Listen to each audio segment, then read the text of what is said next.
नमस्कार, मैं विशाल और आप देख रहे हैं नेशन भारत। बिहार में 2 सीटों पे उपचुनाव होने वाले हैं, कुशेश्वर स्थान और तारापुर।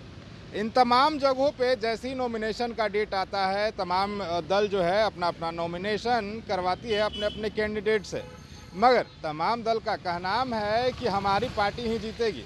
इस वक्त हम मौजूद हैं लोजपा के आए हैं कि तमाम पार्टी जो है अपने अपने दल और अपने अपने उम्मीदवार को लेकर पूरा भरोसा जमाए हुए है। तो लोजपा कहां देख रहा है अपने उम्मीदवार को? देखिए, 2020 बिहार विधानसभा में भी हम लोग अकेले चुनाव लड़े थे। एनडीए जो हम लोग को सीटें दे रही थी उस पर हम तैयार नहीं हुए, क्योंकि हमारी भूमिका बिहार के राजनीति में स्पष्ट है। हम करप्शन को बर्दाश्त नहीं कर सकते हैं, चाटुकारिता हमें आती नहीं है। तो माननीय मुख्यमंत्री जी जो पिछले 16 साल से बिहार में विकास के नाम पर सिर्फ ठगने का काम किए हैं, उसका पर्दाफाश हम लोग बराबर करते आए हैं। अभी आप देख लीजिए कि 19 लाख रोजगार पे माननीय मुख्यमंत्री जी मौन रह जाते हैं।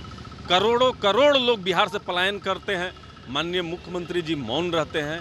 अपराध बिहार में चरम पे है, माननीय मुख्यमंत्री जी मौन रहते हैं। तो ये बिहार के मौन मुख्यमंत्री को हमारा जवाब बिहार के 2 उपचुनाव में हम लोग देंगे। जनता जिस तरीके से देख रही है कि आदरणीय चिराग पासवान जी बिहार फर्स्ट, बिहारी फर्स्ट को लेकर चले हैं, तो कहीं ना कहीं हमारी जीत दोनों जगह पे सुनिश्चित है। अभी आपने बोला कि नीतीश कुमार द्वारा किए गए कोई भी कार्य सफल नहीं हुआ, मगर उनका लगातार दावा और वादा भी रहता है कि बिहार में हम तमाम मजदूरों के लिए भी कार्य किए हैं। हर गांव, हर बस्ती में सड़क और बिजली का किए हैं, नल जल योजना किए हैं, और भी जैसे कि आप बता रहे हैं कि प्रशासन द्वारा कोई कार्यक्रम नहीं किया गया, तो उसमें भी अपने आप को नीतीश कुमार जो है सुशासन बाबू की सरकार मानते हैं। तो कैसे कर रहे हैं कि नीतीश कुमार ने अभी तक कुछ नहीं किया है?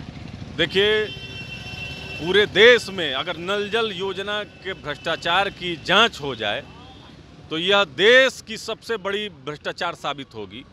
यहाँ पूर्व में भी इसमें भ्रष्टाचार में कुछ बातें आई थी, लेकिन उसको दबा दिया गया। तो बिहार में नीतीश कुमार जी की एक भी योजना जो आपको याद है, पत्रकार महोदय आप बताएं हमें, कोई भी ऐसा योजना जिस पे एक बिहारी गर्व कर सकता है, माननीय मुख्यमंत्री जी के पास नहीं है। कोई अपना विजन नहीं है, सिर्फ जात पात में फंसा कर रखना है, पिछड़ा अति पिछड़ा, दलित महादलित, यही राजनीति, परिवार तोड़ना, पार्टी तोड़ना, यही राजनीति माननीय मुख्यमंत्री जी का है।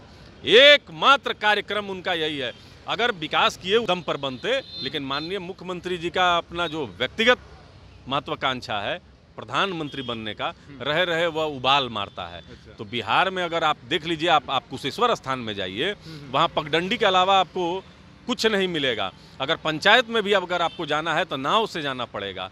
यानी आज़ादी के 70 साल बीत जाने के बाद भी अगर मूलभूत ज़रूरतों के लिए संघर्ष करना पड़े, और आप देख रहे हैं कि किस तरीके से स्वास्थ्य केंद्रों में जरूरी दवाएं उपलब्ध नहीं है। बिहार में हर साल चमकी बुखार से सैकड़ों बच्चे जहां मर रहे हों, कोरोना काल में जहां ऑक्सीजन का पर्याप्त मात्रा में उपलब्ध नहीं हो, जहां की नदियों में लाशें तैर रही हो, कौन ऐसा प्रदेश का मुख्यमंत्री है जो हर्ष कर सकता है कि हमने विकास किया है बिहार में? मतलब कि आपके कहानुसार बिहार में किसी भी तरह का विकास नहीं हुआ है। चलिए, वो बात की रही, हम उस पर भी चर्चा करेंगे। मगर ये बताइए कि अभी 2 सीटों पे उपचुनाव होने वाला है, ठीक है, मगर तमाम लोगों का और विपक्षी दल का कहनाम है कि अभी कहाँ से चिराग पासवान आ गए। जब बिहार में ज़रूरत थी चिराग पासवान के, तो वो अपने बंगले में सोया करते थे, मगर अभी अचानक से चुनाव के ही टाइम पे उनका चेहरा क्यों दिख रहा है? बिहार के 38 जिला में अगर कोई नेता अगर घूमा है और जनता के बीच में रहा है, तो वह आदरणीय चिराग पासवान जी हैं। पत्रकार महोदय, या आपके कैमरे गवाह हैं।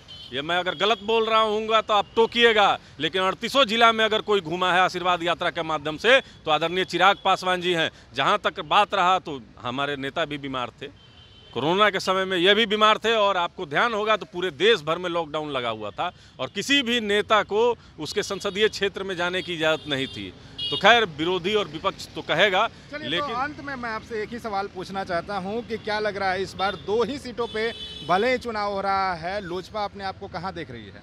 देखिए, दोनों उपचुनाव हम जीत रहे हैं, क्योंकि दोनों उपचुनाव हम जीत रहे हैं, क्योंकि हमारा स्पष्ट विजन है बिहार फर्स्ट और बिहारी फर्स्ट। इस माध्यम से हम जनता के बीच में हैं और जनता का जिस तरीके से हमको समर्थन मिल रहा है और ख़ास करके माताओं बहनों का मिल रहा है, यह अपने आप में एक अद्भुत है। यह आपके कैमरे देख रहे होंगे, चिराग पासवान जी को जनता जिस तरीके से स्वीकार कर रही है, इसे हमें पूर्ण यकीन है कि दोनों उपचुनाव हम जीतेंगे।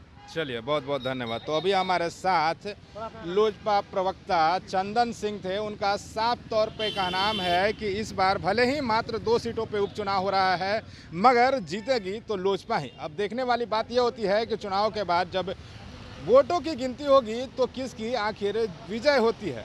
तब तक के लिए बने रहे हमारे चैनल के साथ। और हाँ, अभी तक आपने हमारे YouTube को लाइक और सब्सक्राइब नहीं किया है तो जल्द से जल्द कर ले। धन्यवाद।